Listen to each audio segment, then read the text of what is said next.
अशोक जी तो ये कह रहे हैं कि अभी हमारे पास स्कोप बचा है।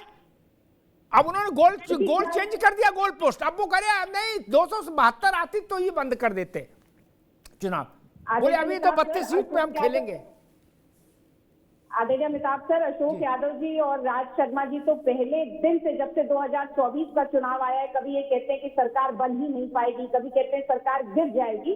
तो ये अति आत्मविश्वास से परिपूर्ण है और इनका अति आत्मविश्वास इस उपचुनाव में जनता तोड़ने का काम करेगी, क्योंकि जनता ने इनका असली रंग पहचान लिया। अशोक यादव जी को इस बात का जवाब देना चाहिए। उन्होंने पीडीए का नारा दिया था फूलपुर में इनके प्रत्याशी की, आप भाषा सुन लीजिए कि किस तरीके से बहुजन समाज के लिए अपमानजनक भाषा का इस्तेमाल उन्होंने किया। उनके ऊपर एफआईआर भी दर्ज करवाई है बसपा के जो है प्रतिनिधियों ने, लेकिन उसके ऊपर कोई सफाई नहीं है। और अखिलेश यादव जी ने तो अभी आपने बताया था कि 2 दिन पहले ही स्पष्ट कर दिया है कि राजनीति में त्याग का कोई स्थान नहीं होता है। और समाजवादी पार्टी जो राष्ट्र के प्रति त्याग नहीं रखती, वो जनता के प्रति कोई त्याग रखेगी, वो उम्मीद करना बेईमानी है।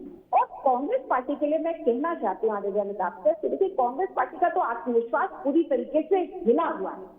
और राहुल गांधी जी ने इस उपचुनाव में कांग्रेस की दी एंड की उत्तर प्रदेश में पटकथा लिख दी है।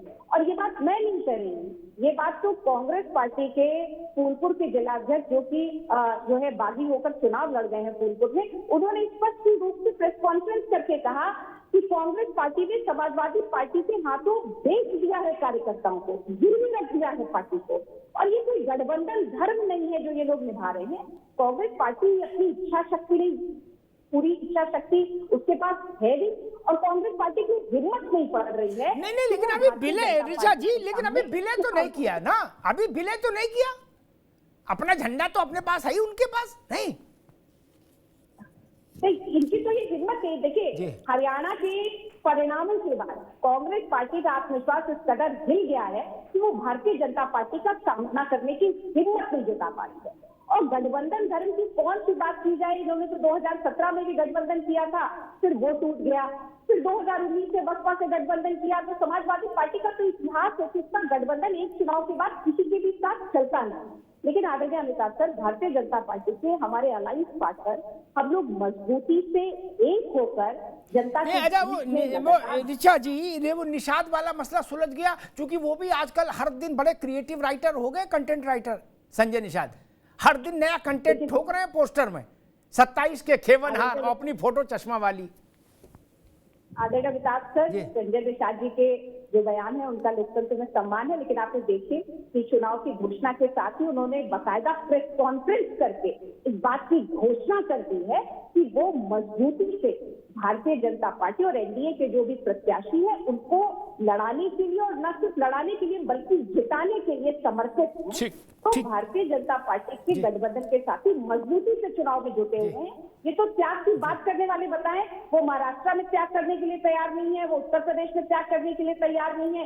एक दूसरे को लगातार नीचा दिखाने की जो राजनीति समाजवादी पार्टी और कांग्रेस गठबंधन कर रहा है, इसको जनता समझ रही है, क्योंकि ये गठबंधन है, इसको जनता जानती है। ठीक। नावेश को एक हाइपोथेटिकल सीन मेरे जहन में आ रहा है। क्या वो आज का नहीं, वो 23 तारीख का है, लेकिन आ गया तो चर्चा कर ही ले। दीपावली की पूर्व संध्या है। अगर मझवा और कटेरी में भाजपा कुछ गड़बड़ाई तो संजय निषाद की प्रेस कॉन्फ्रेंस होगी, उसमें संजय निषाद कहेंगे हम पहले कहे थे हमको लड़ाओ, हमें नहीं लड़ाया, कार्यकर्ता नाराज हो गया, निषाद नाराज हो गया, हार गई पार्टी। क्या? और अगर अखिलेश यादव की पार्टी डगमगा गई, साइकिल हिचकोले खा गई, तो यही Ajay Rai ANI press conference तो नहीं करेंगे, लेकिन एएनआई को बाइट देंगे। क्या? सपा का घमंड टूट गया। क्या? कांग्रेस की उपेक्षा भारी पड़ी। बोलो सियावर रामचंद्र की जय। ये दिख रहा है आपको? ये सारा त्याग तपस्या जितना होती ना, इसके चित्रण उसे हम देखते हैं बाद में।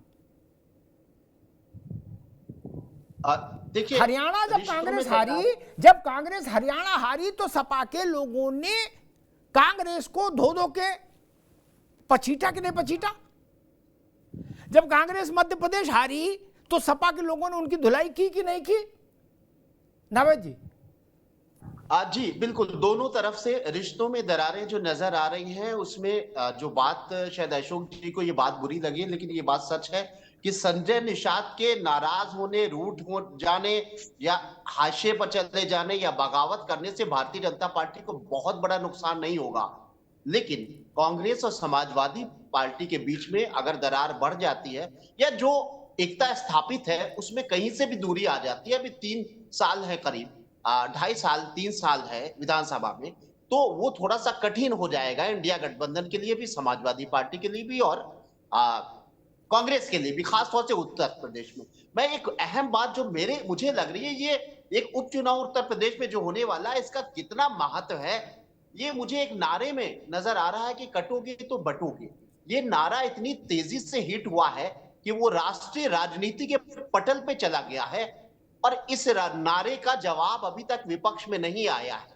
और इस नारे ने यह स्थापित कर दिया है कि भारतीय जनता पार्टी के अंदर जो बिखराव नजर आता था, अलग अलग खेमे नजर आते थे कि दिल्ली की भाजपा अलग है, योगी की भाजपा अलग है, संघ का विचार अलग है, वो कहीं ना कहीं कंपाइल, वो जुड़ गया, कहीं ना कहीं से वो असेंबल हो गया है और उसके रिश्ते जो कमजोर नजर आ रहे थे वो मजबूत हो गए हैं, क्योंकि योगी आदित्यनाथ के उस नारे पर मोहर संघ ने भी लगा दी और भारतीय जनता पार्टी प्रधानमंत्री ने भी लगाई, संघ ने भी लगाई, दोनों ने लगाई, प्रधानमंत्री और संघ दोनों ने लगाई। मैं कह दूं कि ये नारा या तो बैकफायर करेगा, बहुत नुकसान कर देगा भाजपा को, और या बिल्कुल फायदा कर देगा। ये तो तय है कि भाजपा अब 80 और 20 का चुनाव लड़ने जा रही है। सिर्फ ये उपचुनाव नहीं, आगे तक के हर चुनाव को वो 80-20 का चुनाव लड़ेगी, हिंदुत्व की रक्षा का ही चुनाव लड़ेगी और साफ तौर से कहेगी कि विकास भी हिंदुत्व में है, नौकरी भी हिंदुत्व में है, महंगाई का कम होना भी हिंदुत्व में है। ये सब बकवास बातें हैं। हिंदुत्व को बचाना है, अपनी रक्षा करना है, नहीं तो काट दिए जाओगे। मैंने खुद राष्ट्रीय चैनलों पर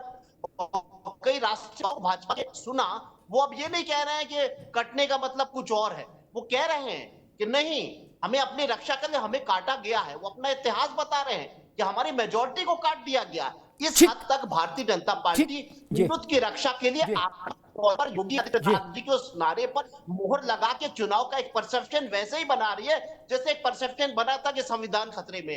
हालांकि उस परसेप्शन ने बहुत नुकसान भाजपा का नहीं पहुंचाया, यूपी में ही नुकसान पहुंचाया, लेकिन भाजपा का अगर ये नारा हिट हो गया तो बहुत फायदा करेगा, और अगर ये फ्लॉप हो गया तो इतना नुकसान करेगा क्योंकि दलित पिछड़े के दिमाग में आ गया, हमें डरा के हमारा वोट चाह रहे हो, यानी हमें बता रहा हो कि कट जाओगे नहीं तो मेरे पास आ जाओ। इसके अंदर तो आक्रामकता है, हमें रिझाओ, हमें संजय निषाद को सीटें दो। अगर ये धारणा आ गई तो बहुत नुकसान पहुंचाएगा आने वाले कई चुनावों में। ठीक है नावेद भाई, 80-20 का परसेंटेज बन गया तो भाजपा की बल्ले। एक नारा आया था, सौगंध राम की खाते हैं हम, मंदिर वहीं बनाएंगे। उस नारे ने भारत की राजनीति को अनुलोम विलोम करा दिया। शीर्षासन, कांग्रेस जिधर पैताना रखती थी उधर सिरहाना हो गया, और जिधर सिरहाना रखती थी उधर पैताना हो गया। अयोध्या ने भारत की राजनीति की तस्वीर बदल दी थी। जो बात नावेद जी को कह रहे हैं, तब ये बात नहीं चली कि हमको डरा रहे हैं, तब दलित भी एक साथ आया, पिछड़ा भी एक साथ आया। कामेश्वर चौपाल ने पहली ईंट रखी। इसलिए ये टीवी पर क्या बहस होती है उसको छोड़ दीजिए। मोहम्मद बिन कासिम भारत पर पहला मुस्लिम आक्रमणकारी था, ठीक, 711 में बिन कासिम पहला था। बिन कासिम 10-20 लाख आदमी लेके आया था? नहीं ना। परमाणु बम लेके आया था? नहीं ना। गधे घोड़े खच्चरों पे तो आया था, है? और हिंदुस्तान को रौंद के चला गया क्योंकि हम बटे थे। इसका उत्तर कोई नहीं काट सकता। मैं अशोक जी के पास आऊंगा कि अशोक जी, अखिलेश जी ने यह भी कहा कि भारत के अब तक के इतिहास में, उन्होंने बड़ी बात कही कि भारत के, अब नावेद आप भी इस पर गौर करिएगा, कि भारत के अब तक के इतिहास में इससे ज़्यादा नेगेटिव और इससे ज़्यादा खराब नारा कोई नहीं दिया गया, बटेंगे तो कटेंगे। एकता रहे तो शक्तिशाली रहेंगे, सुरक्षित रहेंगे। ये बात इतनी खराब क्यों है आपके लिए? एक क्यों नहीं रहना चाहिए? पूरे देश में एकता क्यों नहीं होनी चाहिए? पूरा देश एक रहेगा तो स्लीपर सेल नहीं आ पाएंगे। पाकिस्तान वाले यहां अपने जहाज लेके थोड़ी ना आते मार करने। अरे वो तो आदमी यहीं के मिलते हैं ना। बंटवारा है इसीलिए तो संकट है। इससे अखिलेश जी इतना नाराज क्यों हो गए कि इससे गंदा नारा नहीं आया भारत के इतिहास में। उन्होंने बहुत बड़ी बात कह दी कि भारत के इतिहास में इससे ज्यादा गंदा नारा नहीं आया। देखिए अमिताभ जी, उनकी बात 101% सत्य है कि इतना घटिया नारा, इतना सांप्रदायिक नारा आज तक इतिहास में कभी नहीं आया। आप देखिए, आपने कहा कि एकता होने में क्या बुराई है, बिल्कुल बुराई नहीं है। क्या जो उत्तर प्रदेश में 69,000 शिक्षक भर्ती में 19,000 लोगों का जो आरक्षण लूटा गया, वो एकता स्थापित करने के लिए लूटा गया था क्या योगी सरकार के द्वारा, योगी जी के द्वारा? मैं पर्टिकुलर उनका नाम लेके कह रहा हूँ। क्या जो नारा लगा रहे माननीय योगी जी, उनकी सरकार के द्वारा जो लूटा गया आरक्षण 19,000 लोगों का, ये एकता स्थापित करने के लिए लूटा गया हिंदू समाज में? वो तो हिंदू ही लोग थे ना, जो पिछड़े दलित थे, हिंदू ही तो है, मुसलमान तो है नहीं। तो वो एकता स्थापित करने के लिए मील का पत्थर साबित हुआ उनके द्वारा, उनकी सरकार के द्वारा। और जो लेटरल एंट्री के माध्यम से पिछड़ों दलितों को लूटा जा रहा है, उनके आरक्षण को लूटा जा रहा है, वो क्या है? वो एकता स्थापित करने के लिए वो तो आप मुद्दा उठा ही रहे अशोक भाई। मैं पूछा इस नारे से इतनी चिढ़ क्यों कि एक रहो नेक रहो, इससे क्यों इतनी चिढ़ है? नहीं, चिढ़ नहीं है। हाँ। चिढ़ जो व्यक्ति बंटवारा, खुद जो पार्टी, जो दल जब से स्थापना हुई, बंटवारे के आधार पे ही स्थापना हुई जिस दल की, जिस पार्टी की, वो पार्टी कह रही बंटोगे तो कटोगे। ये बात बड़ी हास्यास्पद है। लेकिन अशोक जी, ठीक, एक मिनट अशोक जी, लेकिन आपको ये भी ध्यान रखना चाहिए, देश का बंटवारा एक तो बिनकासिम आया, भारत में पहला विदेशी आक्रमण, विदेशी हमला पर, और दूसरा फिर उसके बाद होते रहे ऐसे हमले, मुगल तक आ गए, अंग्रेज तक आ गए, और उसके बाद जब अंग्रेज गए तो आपके जो पाटीदार हैं, साझीदार हैं, उन्होंने देश का भी विभाजन करा दिया। बटे भी और कटे भी, कोई गलत बात है क्या? इतिहास बदल देंगे क्या हम लोग, समाजवादी पार्टी के लोग? क्या बटे तो कटे नहीं? एक मिनट भैया, बटे तो कटे नहीं क्या? पूरी ट्रेन भर के आई कि नहीं आई शवों की? वो कटे नहीं थे? बांटा देश को तभी ना कटे। अशोक जी, इसमें गलत क्या है? अमिताभ जी, जब देश का बंटवारा हो रहा था, जब देश में भारत छोड़ो आंदोलन चल रहा था 1942 में, तो आज जो लोग आरएसएस भाजपा के लोग हैं, उस समय के लोग जो श्यामा प्रसाद मुखर्जी जी के नेतृत्व में उन्हीं बंटवारे की पृष्ठभूमि लिखने वाली मुस्लिम लीग के साथ नॉर्थ वेस्ट फ्रंटियर प्रोविंस में सरकार बनाई थी कि नहीं बनाई थी? सिंध में सरकार बनाई थी कि नहीं बनाई थी?